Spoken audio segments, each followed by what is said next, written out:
Hello. Sorry. Yep. Audra needs to do this. Audra! Welcome to the Social Recruiting Show. Katrina Collier is my co-host today.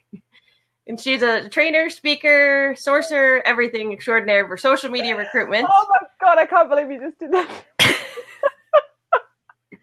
And my name is Audra. And nobody asked about my cat. And today, do you want to introduce her, Katrina? Yeah, shall I keep going? Audra, employer branding genius. I'm sorry, she just said we never start the show like this. This is so unprofessional, but she just started the show with poop emojis, so everyone likes a good we are super excited to be having a great debate about sourcing versus recruiting today with two-time SourceCon hackathon champ and sourcing goddess. If you haven't met her yet, there was something wrong. Susanna, Frazier, welcome to the show. I'm so sorry we just did that. That was so unprofessional. Oh, hashtag be human, y'all. Yeah, I must admit, you're the one that you said you found the perfect emoji for us. And then Audra says poop. No, Audra, that was not it. Good. Well, you have to share now. What's the perfect emoji? Yeah. Well, and could it not be poop right before we start the show? So no, obviously it's not the poop emoji. But you know, like the two moms and the little girl in the middle. Oh. Hashtag goals. I feel like I'm the little girl in the middle. There you go. Having just started the show, laughing so much I couldn't speak. Yeah, I better be the child. Cry this time. Oh, God. Yeah, that's true. After crying properly 2 weeks ago, at least I'm crying laughing. Yeah. Give us a bit of background how you ended up in the world of recruiting and sourcing. Cool. Okay, so straight out of college, I went to school for engineering as well as business. So I was recruited into tech recruiting since I was kind of able to talk both the technical side of things as well as the business side of the business. I ended up crying the first time that I ever picked up a phone to call somebody. I was so nervous. And I just really did not enjoy recruiting one bit because I felt like the systems were really broken.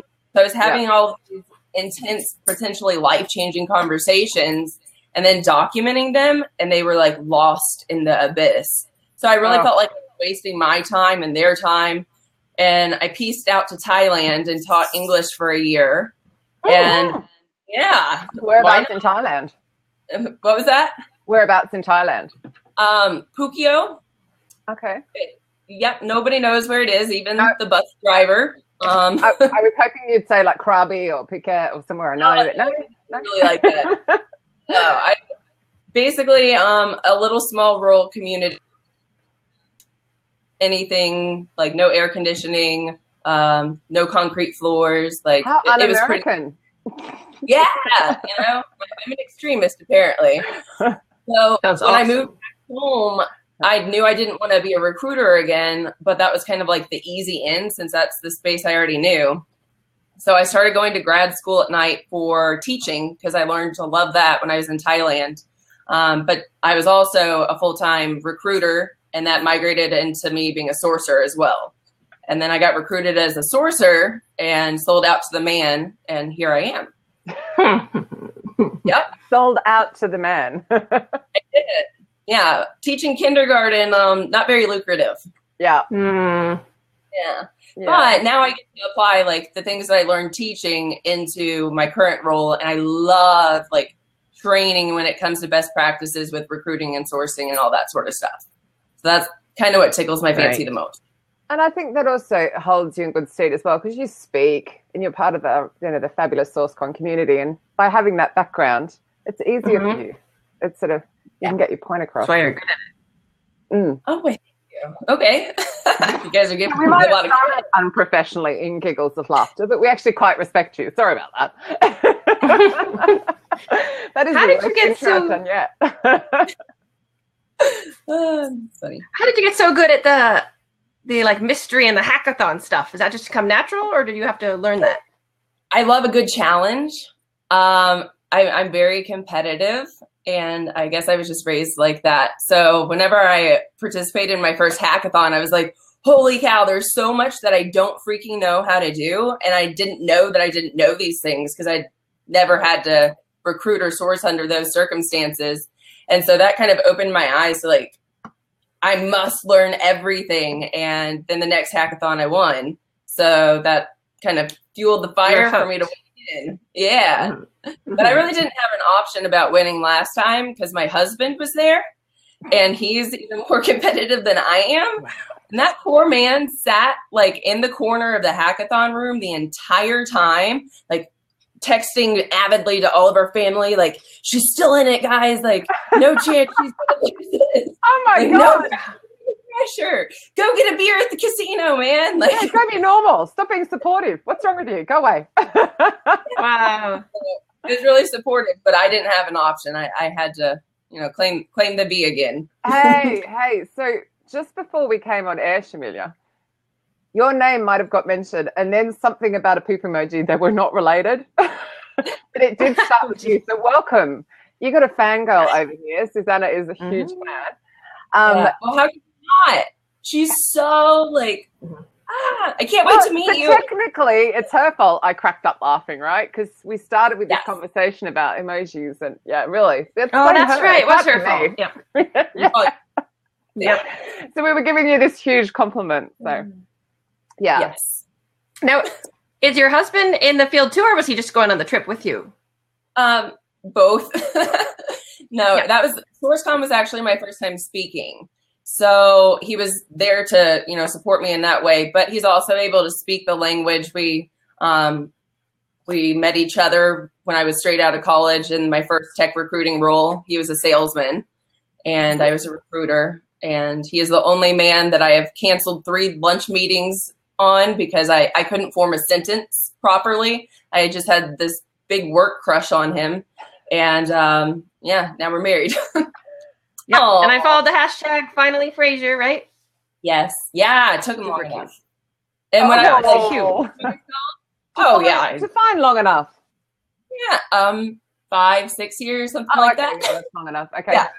So poor Glenn doesn't realize. Poor Glenn doesn't. First name and last name. And I was like, oh no, like my last name's going to change real soon, so I shouldn't use that. And so that's why I'm Susanna Marie, a middle name.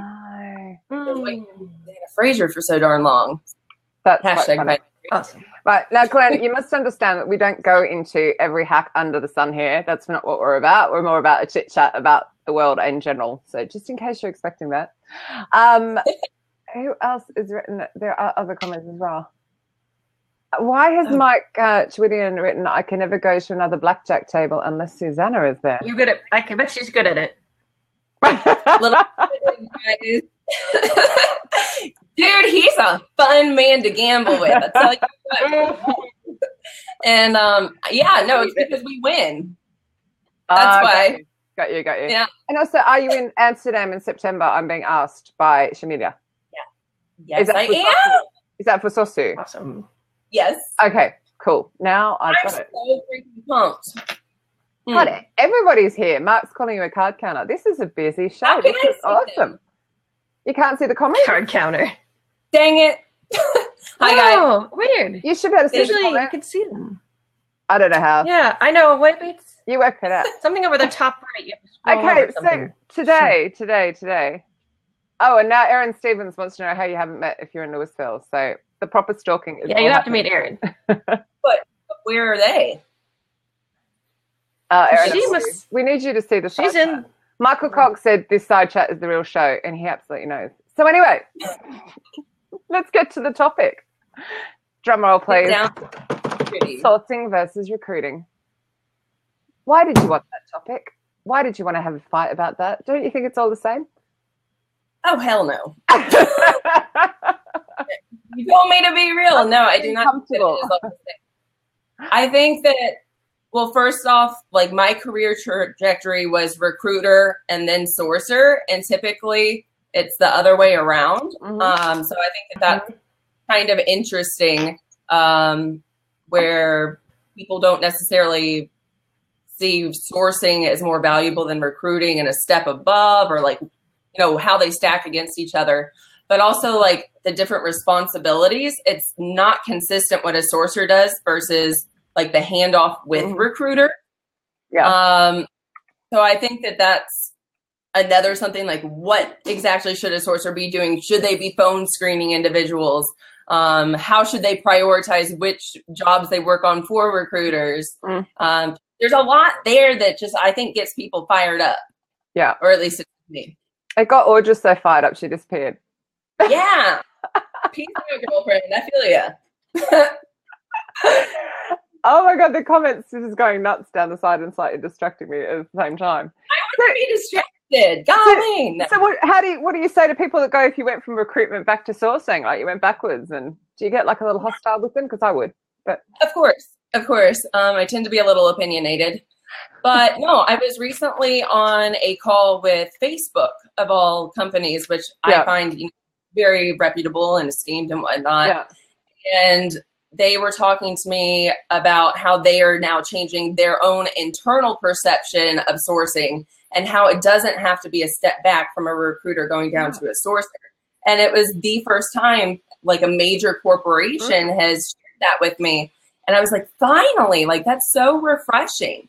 But for me, like when I was trained, I had all of, the sales training as a recruiter, but I didn't know how to find people effectively. It was more about like hitting my numbers and numbers of calls. And I didn't feel like that was the best way to manage my desk. So I self-educated on sourcing, and that's where I've, hi again. Okay, bye again. And then she went.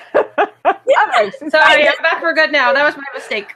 Just hung up on us. Oh, yeah. It's really hard to concentrate when I'm trying to get Audra on the screen all the time. Every time you say something good, I lose. The skill of recruiters and sourcers, Katrina. You got this. I know. It's like it's my bag anyway, but it's like she keeps disappearing right in your middle of saying something, and I'm like, oh my God, these guys are like shouting in the side channel. Have you managed to see it yet as well? There's a way to set it. So I don't know how you do it. Real. There must be a way that shows that side channel. Nah. Is there a little arrow down at the top? Yeah. Yeah. View chat down the bottom right. You should have a view chat box. Or something like that. Oh my gosh! Hi, you guys. Yes. Right? Oh my gosh! I'm fangirling with you guys. Oh my goodness! Well, I get Audra back on. Let's get Audra back on.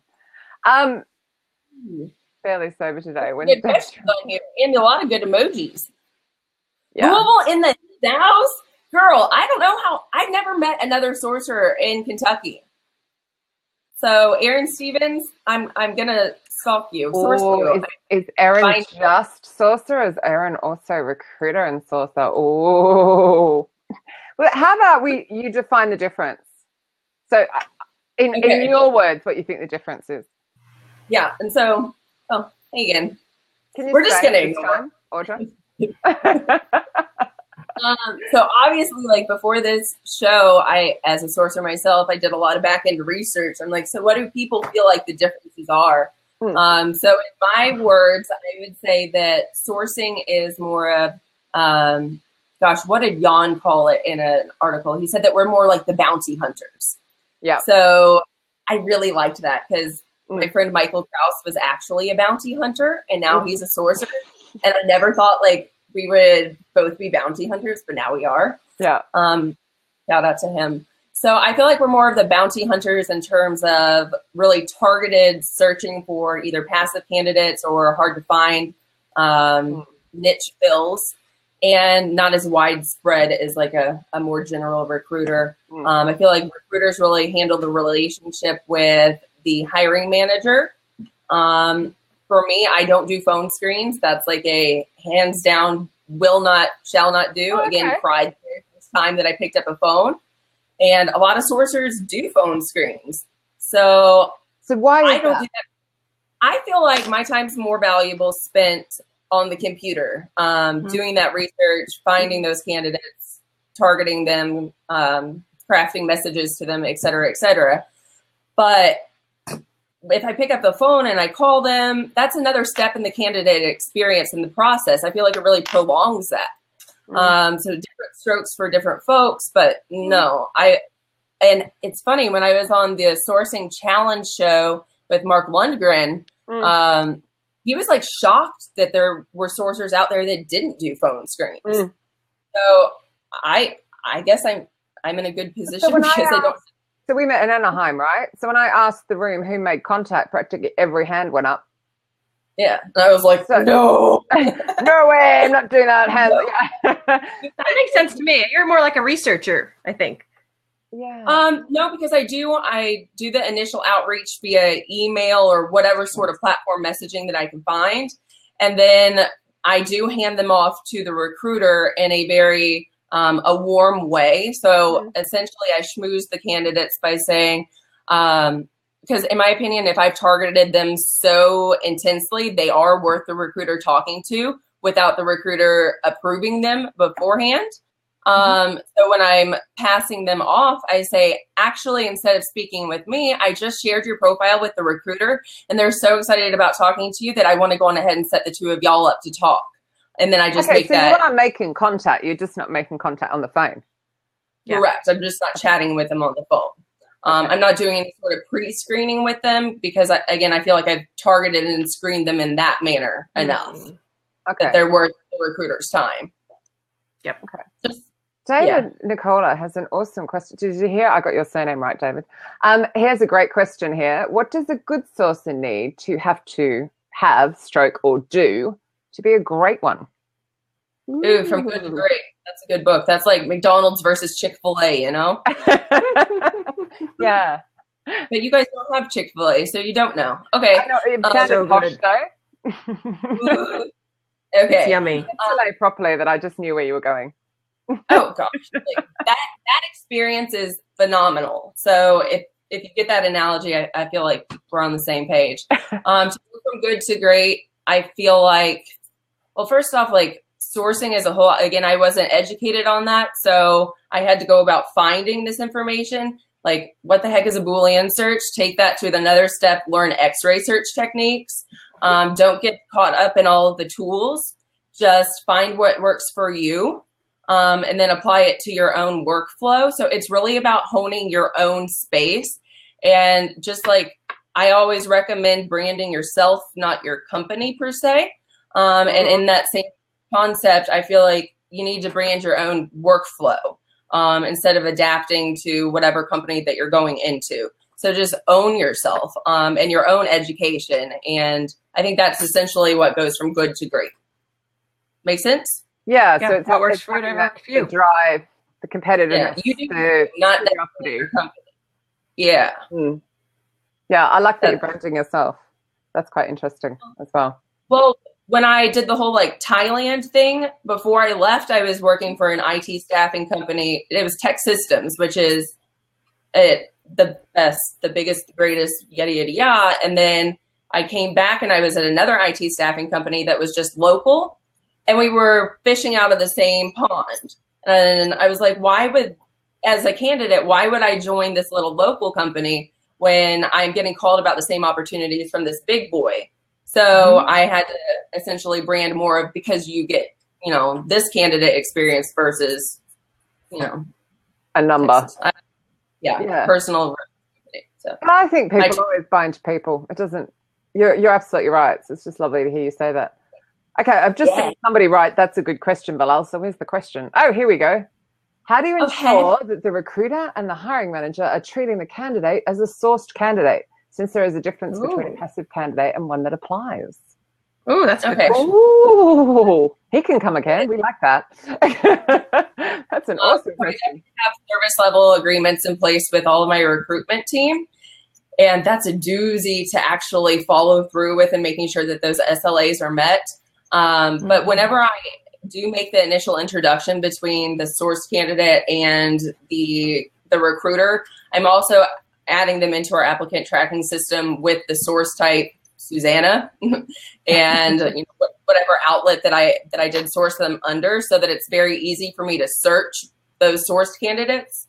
And then I'm able to run a report every week to see how long they're sitting in that initial workflow before being advanced to a phone screen. So that way I can hold them accountable, and I automate those reports. So it ain't too hard. Yeah. Wow. Yes. That's cool. Great question. I'd love to be able to track like my applicant, the number of applicants and how they transition into interviews. That's really the number one metric that I evaluate. And then, of course, the interviews to hire ratio as well. Yeah, because you'd really hope that your sourcing is beating the applicants, right? Yes. Yeah. But or you're sourcing on the wrong roles. You're sourcing on the really easy ones otherwise. It's so hard specifically for me to prioritize which roles I'm sourcing for. Because in my current role, actually my past 2 roles, I've been the only sourcer in either a national or a global organization. So a lot of open roles, and being able to prioritize that is quite a doozy. And another, I think this is another, is this a recruiter's job or sourcer's job? Crafting a job description and posting that. So a lot of corporations they have their ATS pump out the job description to But where's that poop emoji? Yes. Now that is where yes. But as a sourcer, if I'm really honing in and targeting accordingly, I want to get a full understanding of the job. So I'm reading through that job description, and some things are going to stand out to me that I could tailor a bit differently to get more high quality applicants, just tweaking that job description. So I take that upon myself. And then I'm also posting the position on external sites just personally, because I can refresh them on external sites, and your ATS can't do that. So I'm trying, that's a recruitment marketing technique to actually get more inbound applicants without doing much work. So to me, those are sourced applicants as well. Sure. My company doesn't agree because they've already had the job description out there. So those don't count towards me. But if I'm looking at the numbers, by optimizing a job description, I'm getting 4 times as many applicants that are qualified than if I'm not optimizing it. So and yet they still can't say it. It's fascinating, isn't it? Yes. It's like we advertise, if you have a bottle of Coke, it's just taste the feeling, and immediately it evokes all of this, oh my God, I want to go and drink this stuff. But if you read the actual ingredients, you won't drink it. We advertise our jobs like the ingredients of the Coke bottle. Yes, that's perfect, Katrina. Yeah, I did steal that from somebody, I hasten to add. I didn't come up with that on my own. It's great, though. Scheffler has an awesome question here. Do you think it is worth the time to call people you have sourced who have, for whatever reason, not filled out the application? So not a phone screen, just a follow-up. So I don't use that thing. Never. I think that by having them fill out an application, that is another step in the process. And that if I'm passively sourcing them, I want to make the process as easy peasy for them as possible, because I'm trying to hook them and gain interest in not necessarily just that particular position. But obviously, I see something that would be valuable for our company as a whole, either now or down the line. So I want them to have more of a general conversation with my recruiter, and then the recruiter to slide in and be like, oh, well, this position actually sounds great for you, or let's keep you in the pipeline. So again, I don't have them fill out the application.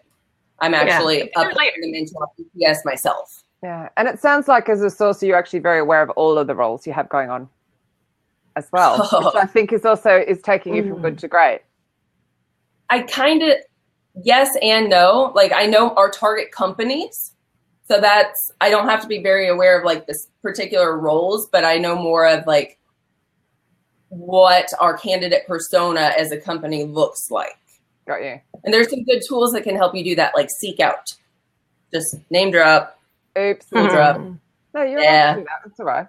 We just don't want it just to be about tools, because I like the human side of this show. But tools are good too. Lee, who always has awesome questions. Hi, Lee. What kind of positions do you source for at Universal? Strictly technical or other types of positions?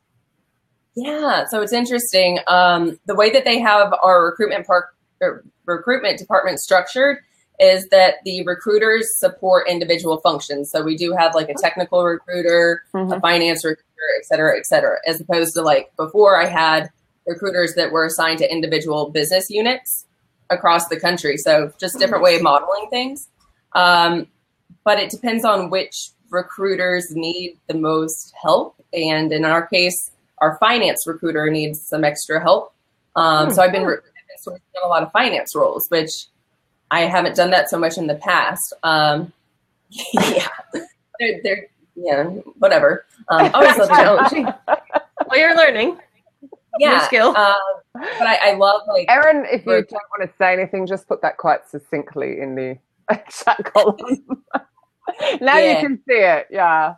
I have one for a father and a brother, so I can say that unbiasedly. I love sourcing for digital roles, like all marketing roles, data science, technology. Like I dig that stuff.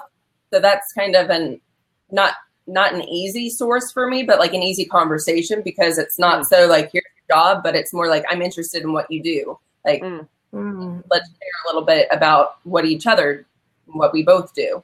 But I also love like confidential roles and high level C-level executive type roles as well. You know what seems crazy to me, though? I feel like you would be so good on the phone with these people just because you're so like warm and inviting. It seems crazy, but it's the same conversation over and over again, and I just I glaze over, and then I don't like. I'm not.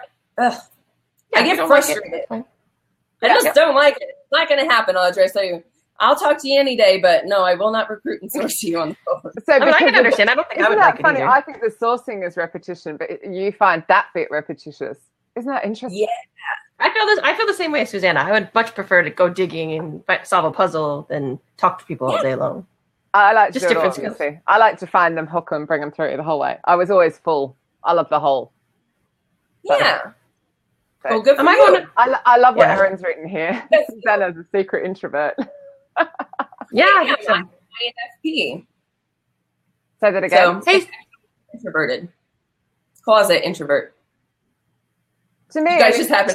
To me, an introvert gets their energy from within. So I'm actually an introvert that's incredibly loud. I'm trying to check are we missing anything down there, Audra? It's going so fast, I can't keep up. I can't either. But I have one question. I'm dying to know. When do you think a company is like big enough to add a sourcing, either one person or a team, or does it not matter about the company size? Like when should you do that? Add that piece.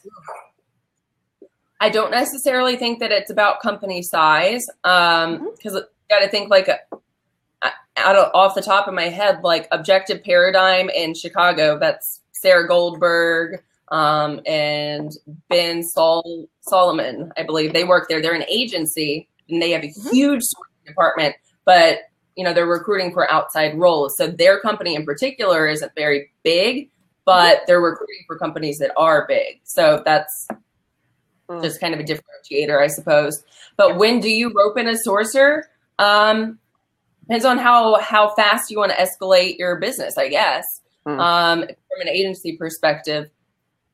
And I say that because my husband actually works for an agency, and they recently brought in a sourcer, but their company's only like 15 people deep right now.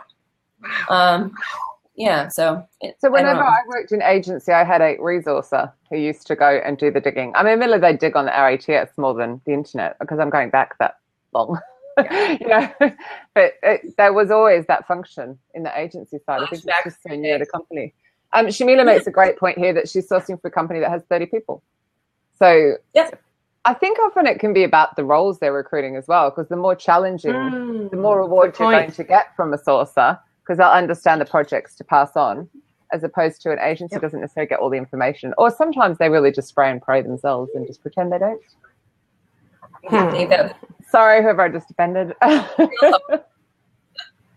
Yeah. Oh, that's interesting. I see somebody that works at a big company, but they only support one recruiter, and I've been in that situation as well.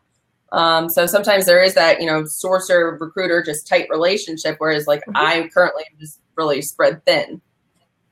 Different strokes for different folks. Do you have a preference yourself?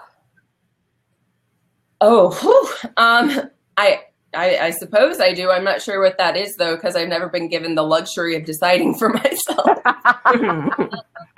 Yeah. No, I like to know everything. So I think that a more intimate relationship with a recruiter would be ideal as to being spread so thin. Yeah, that makes sense. I think that's another one of those traits of a sourcer, right? You want to know everything, or you're curious enough to know everything. Like, you just want to know. Yes. Yeah. Because for me right now, it is extremely challenging about how I prioritize my which positions I'm working on, as well as like when I'm roped into supporting particular roles. And things that I like to look at in terms of, you know, when am I going to help with my services are how long has the position been opened? How many people are just pending in the not reviewed category? How many individuals has the recruiter themselves sourced? Because if I see that they're putting in legwork, that means that position's probably going to move quickly. So I want to help too. Or if somebody has declined an offer and we don't have anybody to back that up, like those are some automated reports that I run on the back end that help me prioritize. And before I was running those, it's funny, I had one recruiter who like every Monday it was a fire drill. It was like, Susanna, all of my positions are so high priority. Pell. And then I would talk to the director of all the recruiters, and he was like, no. They're high priority in her eyes, but as a team overall, they're not high priority. So we started this red, yellow, green system, and I created a SharePoint site. We have this like Excel spreadsheet that we have to update every week with a recruitment scorecard. And then the recruiters go and they categorize their roles as either red, yellow, green based on priorities. And essentially anything that's red, I automatically bump up to the top. She just puts hers all in red, right? Yeah. And I go, all green. I'm like, do your job. No. That must be tricky. But again, you pushed back. I think sometimes sources don't feel like they can push back like that. So. That fires me up. Because I have a lot of recruiters that consider sourcing like an administrative support position. Like I consider myself more of a talent advisor, but that's on the recruiters to be able to capitalize the information that I'm giving them in that way back to their hiring manager. So if I'm able to say, hey, for example, I don't know what the term Zendesk is. It's some sort of technology. We were recruiting for a Zendesk administrator, but the job title itself was like systems admin or something. And we weren't getting the level of applicants that we needed. So just by tweaking that job title itself, which I recommended, the very next day that we had posted the job description under a different title, we got the right applicant. And that took a lot of freaking pushback between myself and the recruiter for her to even pitch that to the hiring manager. And once we did, like literally the very freaking next day, the right target candidate, they came through. But being able to, cultivate that relationship that I'm not a freaking paper pusher and I'm not your admin and I will never be your admin. Take the information I'm giving you and then apply it more of an advisory standpoint. I'm so rebellious. I would have just changed the ad and just watch them come in. Like, I wouldn't ask them because red like is my nemesis. Yeah, because because you're searching, what's out there, so it's the wrong job title. So just change it, get the right person in, and then they can call them what they want. I mean, it's like all of us calling us as stupid job titles instead of we're recruiters, but we call ourselves like talent magnets and crap like that. It's like, come on, just use what people understand we are. Around me. Say that again. No ninjas, no gurus. No talent attraction magnets. Yeah. I like Susanna. You're like part sourcer, but also part recruitment marketer. You're a little bit of a mix, which I'm seeing more and more, which I think is pretty neat. Yeah. I feel like they should same. I mean, you got to keep up. So not just like, the job posting thing is, yes, that's a marketing standpoint, but also crafting your messaging. And that's a lot of marketing as well. Yeah. So when I'm looking at the job as a whole, I'm able to distinguish our own EVP, like how do I pitch this job? And that's what I include when I craft my messaging and personalize that accordingly. And so I think that's a lot of marketing as well. So there's a lot of crossovers there. And actually, I I got the luxury of attending Smash Fly's the very first recruitment marketing I went to that. academy. Did you? Yeah, that's a shame we didn't meet. And you didn't meet? No. No. Darn it. We missed out. But that was really good, but it's kind of funny. So the final exam pulled a lot of the questions from the quizzes. So I had saved all the quizzes Q&As, and like when I was taking the exam, I was like sourcing the answer real quick. Oh, interesting. You naughty girl. Okay, we've had some questions, and I don't know if Audra's seen them, so I'm just going to rattle them off. Sorry, Audra, I'm taking over today. Mr. Darren has asked, do you have a different sourcing strategy if you're sourcing for a single requirement versus high volume requirements? Yes and no. So if it's a single requirement that I don't see, a lot of, I guess, versus no. Okay, I'm going to go the other way around. So if it's a high volume requirement, I'm going to keep just a very generic job description out there, something that's attractive though. And I'm going to make sure that that's constantly refreshed on various sites, despite whether or not we have a position open currently. So more of like an evergreen thing. So I'm gaining a lot of applicant traction in that manner. Whereas if it's a individual role, I'm obviously not going to refresh and keep that evergreen posting out there, but I'm going to do a lot more targeted strategies in terms of identifying potential. So I guess one is more pipelining and one is more like direct sourcing, in my eyes. That makes sense. And Lee has another curly question for you. Who are some of your mentors and or sourcing authors, teachers you've learned from? Great question. No, that is a good one. Oh, gosh. You always have the curly questions. Don't blow it and miss someone really important to pressure's on. No, I'm kidding. Obviously, Audra and Katrina, the social recruiting show, religiously every Friday. Yeah. You said that I fangirled the first time I saw you and I creeped you out. So I'm not going to say you, Katrina. About fangirling before we came live on air. What are you talking about? But really, can we go into that energy, though, that you felt? See, I felt that at my first SourceCon in 2015. Suddenly I was sitting on the table with the cool kids going, how the fuck did this happen? Oh, my God. And then everyone's so open and lovely and welcoming you going, actually, I didn't need to have them on a pedestal. They were quite normal. And it was, I did walk out by being at that cool kids table, the first SourceCon. It was luck, I swear. Yeah. But so there was 3 of us newbies at that table actually, and I ran into one of the other ones, Matt Zawowski. I'm going to call him Zawowski. It's Matt Z, but he was at Talent 42 just a couple weeks ago, and we both. Oh my God! How did this happen? Like the 2 of us, we were there. Like we totally lucked out, and it was just kind of funny to reflect back on that and see that both of us were still keeping up. The third guy, I don't even remember his name. He dropped off. Sucks for him. It's not clicky like that. That's what's quite funny. I think it's just that we're better known and therefore it becomes this thing. And it was. I think he dropped off. Oh, okay. It was really beautiful when Balázs opened Budapest. So of course he's Hungarian. Oh, Matt's here. Yeah. Yes. Turtle power, Matt. Turtle power. Oh, he's here. That's awesome.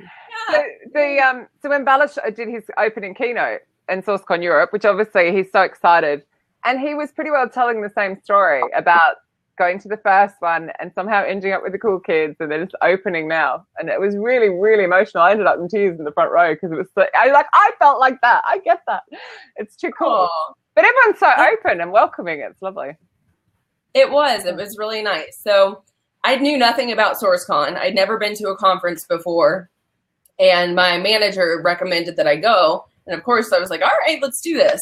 So I was doing some back-end research about SourceCon and came across some people that I was like, ooh, I want to learn more about them, or I love the content that they're pumping out. And of course, the first person that kind of caught my eye was Dean Decosta. And because I never knew about tools ever. I didn't know about a single one other than LinkedIn Recruiter. And I started watching his YouTube channel and then kind of fell in love with him in that manner in a really geeky way. And so the first time I saw him, I was kind of starry-eyed. And then now we call each other on a normal basis and have nicknames for each other.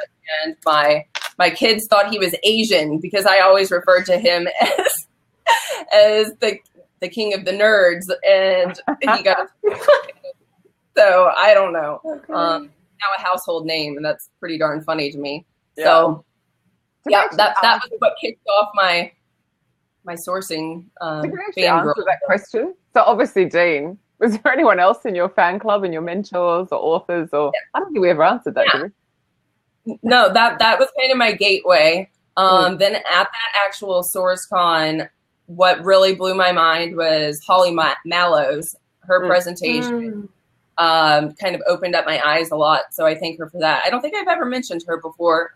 So Holly, props to you for. Holly's awesome. I didn't know I saw her presentation. What she did. She used Blockspring and a Google Sheet to track down email addresses like that. And like, holy cow, I can actually do that. That was kind of my aha moment. So that was a good one. And then after that SourceCon, I started doing a lot of research and came across Jan, of course. His sourcing games have really put a fire in my behind to learn more, and I appreciate that so much. And then from there, it kind of stemmed off to like Mark Lundgren, Aaron Lentz. I love nerding out with them. Greg Hawkes, Sarah Goldberg. Essentially anybody that's in like the finals of the hackathon, I tend to like join up with them. I'm like, all right, we're now best friends. So I've not been able to go yet. Oh, and of course, I already said Michael Krause. So for Anaheim and for Budapest, I've had to do the keynotes the next day, so therefore I haven't been able to go. Oh. Yeah, because they go really late and they're really drunken, so I've had to fully stay away and go to sleep. So it's like I haven't been to hackathon yet. Believe it or not. I've like seen bits. Crazy. Anyway. Did they really go all night into the morning, or when did they end? Oh, not all night, but they go really late. It depends on how fast you are. So mine don't go very long. There you go. ATs. Yeah, and then we've had this like break off called SourcersWhoCode, and Michael Krause has been very instrumental in that, as well as Glenn Gutmacher. I hope I said his name right, but those. Yeah, I'll correct you in a second. Yeah. I'll just add a y'all in there. Glenn Gutmacher. Yeah, he mentioned Randy Bailey. Yeah, yes. Randy's awesome too. He beat the robots, so that's pretty darn. So yeah, lots of name drops. Now you've said the robot word, and we do have a very exciting 100th episode coming up about that, which we're super excited about, with a couple of special guests to argue either side of the fence on that one. Which bit do you see more getting taken over by the robots? If we're just going to say sourcing or recruiting, or bits of either, or I'll be nice and say whatever you want to say. I see. Well, when it comes to like, I see them taking over neither, but I see them trying to enter more of the sourcing space first, because I think they think they'll be better at that. But then I think that they'll also take over more of like the automated scheduling and stuff from a recruitment standpoint. Which is great. Let them do the boring bit. Yeah. I don't. Some of my recruiters opt not to use like scheduling automation, and I think that's just straight up silly. But different stories for different folks. I suppose, I mean, I've got a calendar thing, and I do have people book in, and you call them, and they're not there, and you're like, thanks for that. But you know, but I mean, that's not on you though. It didn't take any effort for them to book that in, and for me to get it, and for it to be done. So I love that side being automated. Yes, and it's free. Yeah. It was funny. I read one of those typical scaremongering HR and AI, automation emails, and it was saying, "Oh, sourcing, it's going to be taken over by." No, the word's gone out of my head. Oh, Textio, and I'm like, You click through, you go to a very emotive video full of people talking about augmented writing and how you can improve your job ads, and I'm going, please don't tell me that Textio is going to take over sourcing, because job adverts don't work for sourcing. It's like, right? Yes, I get a little irritated. It did make a great Disrupt HR talk out of that, though, Because also, unlike you two little babies on this show, I was old enough to remember when the automatic tellers came into the bank way back 100 years ago, and I worked in the bank, and there are still tellers in the bank. So it's like, Good point. If we want like a human being to do that transaction of money, if there's still people that want that, imagine a job. We're never going to hand a job over to a robot. Our careers are too important. So. Same with the grocery store. Yeah. I like the self-checkout because there's less pressure, but, you know, I still like a human being. I want to be able to bag my stuff my way. Yeah, slowly. Yeah, at my pace. That's not for everyone. No. I think because if you have to weigh things, it's complicated. Yeah. Yes, all the refrigerated items need to go together. I don't get like. Oh, they take. So here they don't bag it, right? So they sort of throw it. So they take your tomatoes, scan them, and throw them upside down or something. And you just threw my food. I worked really hard for that food. Who do you think you are? So yeah, I don't do that on here. It was a bit of a shock coming here from Australia where they bag it to me having to bag it. It was like, whoa, what? Actually, I remember that. Yeah. That's hilarious. So AI and bots will do what, Maya Cox? They will take the jobs of all the shitty recruiters and sources. You're absolutely right. So that's why you have to go from good to great and watch this show to hear all of Susanna's tips. Yeah. Eat lots of Chick-fil-A. Yes. One thing I think is funny, but people always say don't go to the self-checkout because then your people have jobs and they're not having jobs. But what about the people that build the self-checkouts and the people that maintain them? Those are jobs too, right? Yay! Great perspective. Yep. Yeah. I would agree with you. I'm not sure about the people who just updated the software in Sainsbury's checkout, though. I'll just hasten to add those I want to kill. But anyway, I can't keep up with what's going on down there. I'm just going to pretend it's fine. Well, I saw someone did ask a little bit about tools. Can we just jump in a few that you like? That would be useful. Sure. A few that I like. Did you feel like she just opened a spreadsheet to rattle them all off? Yeah. I reached for it. I was like, looking at her tabs. Yeah. 100 tabs across the top. She was in the show like 2 hours early, so it wouldn't surprise me if she has 1,600 tabs open. There you go. Well, I don't. I have all of my attention. You do. Which is like, I'm kind of like, what else should I be doing right now? So many different tabs open. No, I do. I'm a big fan of free tools. Any tools that I have, they're free or I pay for like $10 a month. My company does not provide any sort of tools. So again, in terms of like investing in yourself, big advocate for that when it comes to tools. Because if you take them with you, you don't depend on your company, and that increases your own value add. So if I were not using the tools that I am, I probably wouldn't be paid as much because I wouldn't be doing my job as productively. So kind of a different perspective there. But my absolute favorite, I am going to look up top here at my Chrome extensions that I have, because I tend to have all of them. I have like Extensity, which manages all of your Chrome extensions. My favorite Chrome extension. It's because it manages your extensions. I love it. It's my favorite. Yeah.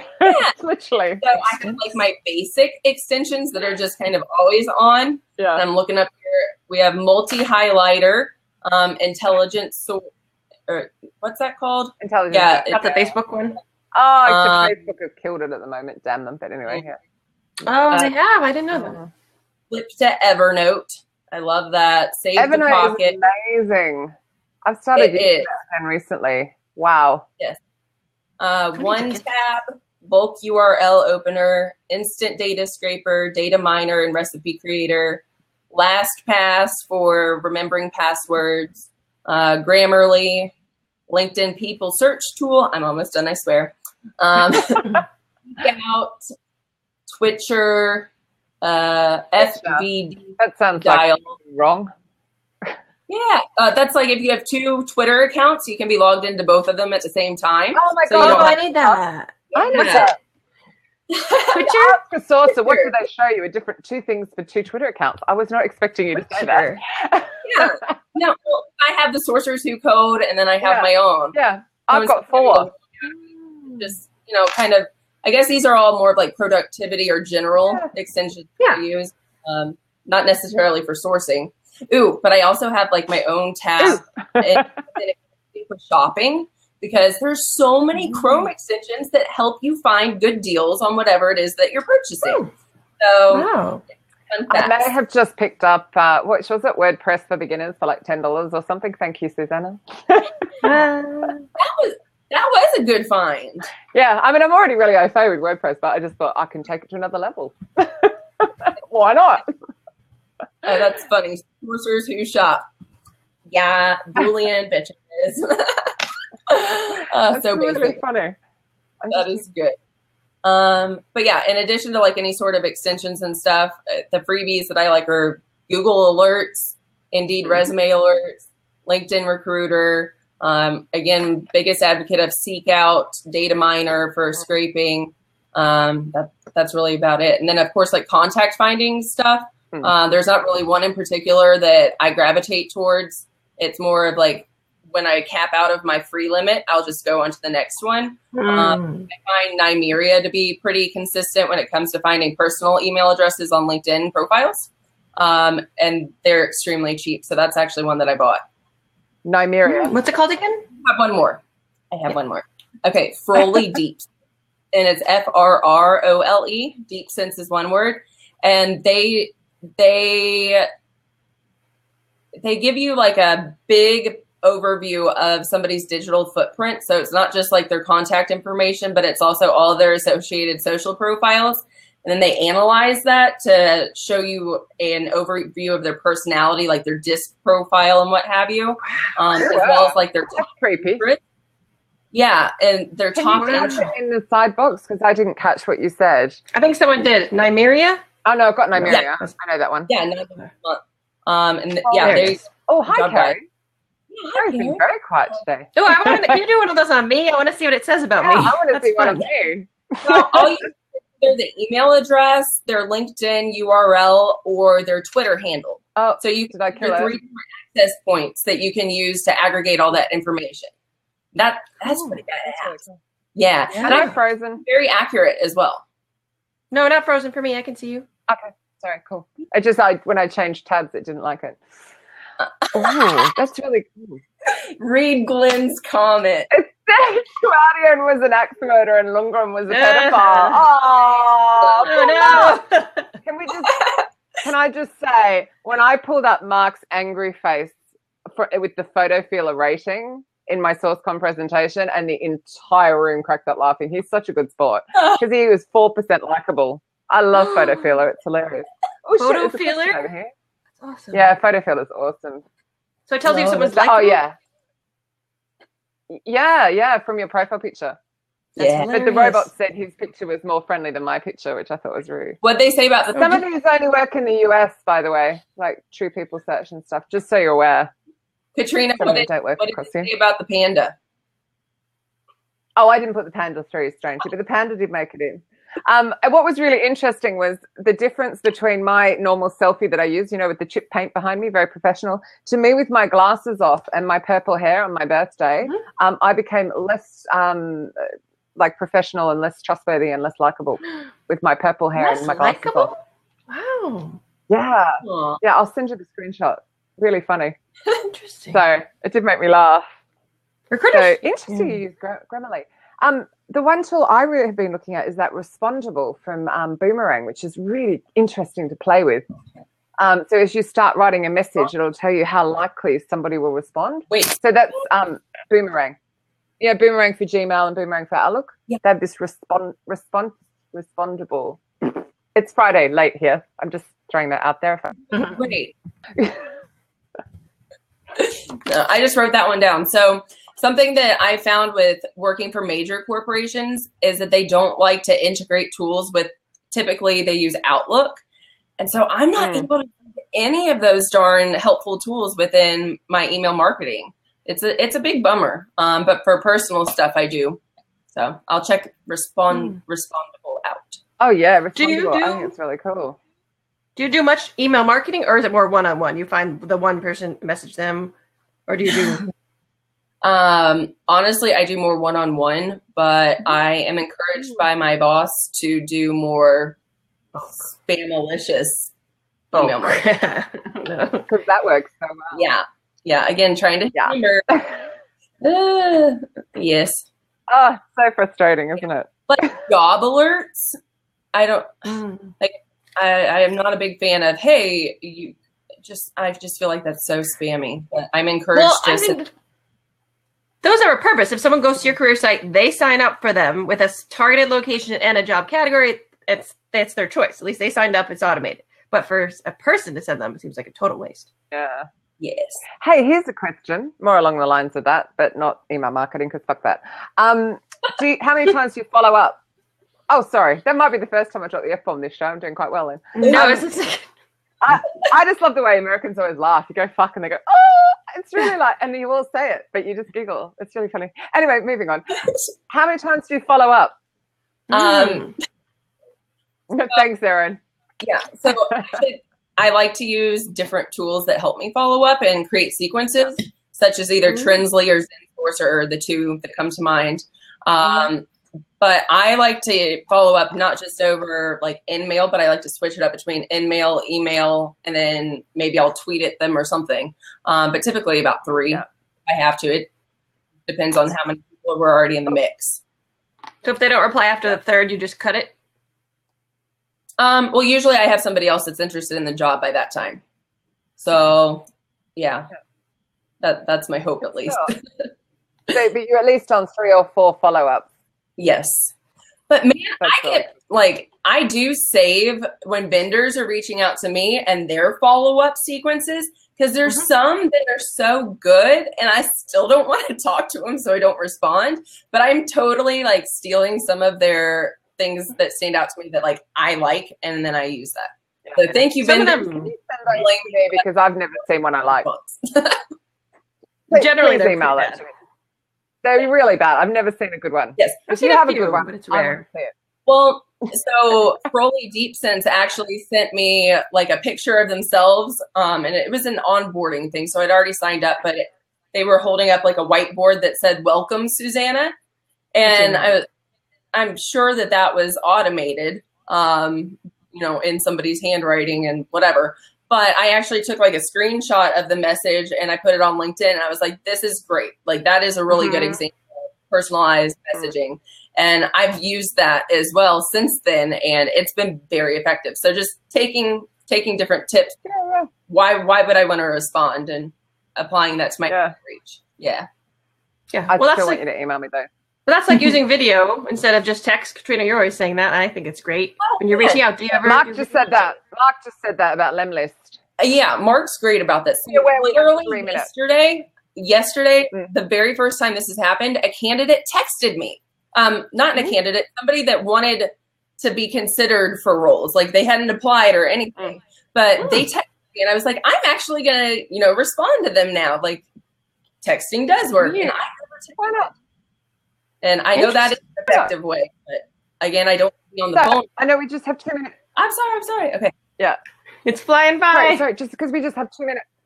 It's going so fast, and I could talk to you for another hour. However, we have 2 minutes. Next week, by popular demand, we have the one, the only, and the slightly crazy Steve Levy joining us, because we wanted to do a session on intakes, wasn't it? Hiring manager intakes. So he is still the beans. So we're stepping away from the sourcing world. We've had weeks of sourcing. Audra's going to be like, oh, yay. I'm kidding. It's good. I've been learning. We need to have some EB ones. Yeah. You've been learning loads. It's been awesome. Great. So anyway, I just wanted to get that in. And obviously to thank you for all of these knowledge this is probably flown by faster than any other show ever. It's awesome. I've got it. Great. How can people find you? If they wish to stalk you, other than Susanna Marie. That's Are you going to change that to Frazier? Nope. Or leave it? Leave it? Yes. It's your brand now, right? Apparently. not by choice. Yes. Thanks, guys. Yeah. Awesome. Is it meant to be like you're singing it, or is it like the letter O? Well, if you're Steve Levy, you sing it every single time. So it's just supposed to be catchy, and Susanna was already taken, so slid in a Marie. Kind of a Southern name anyway. Got you. Yeah. I can't believe how fast that went. So, y'all can either find me at Susanna Marie or as we mentioned earlier, I will be at the Sourcing Summit in Amsterdam. That's gonna be amazing. And when else? When are you at the next SourceCon? I'm in Seattle. I'll be at SourceCon in Atlanta, but I will not be speaking, and I'm so excited to actually experience it. Like, eek. It'll be so fun. You can find me. I haven't experienced it, so I'll be in Seattle, and I will be in Amsterdam, which is really cool. So I'm looking forward to that. I think I might have just let the cat out of the bag, so don't tell anyone. Anyway. Thank you again. Thank you so much. That was fantastic. Awesome. I hope this was worth the wait. Bye, Susanna. Thanks, everyone, for being so chatty. Thanks, everyone. Bye. Bye, guys. Bye. Nice to see you. Bye.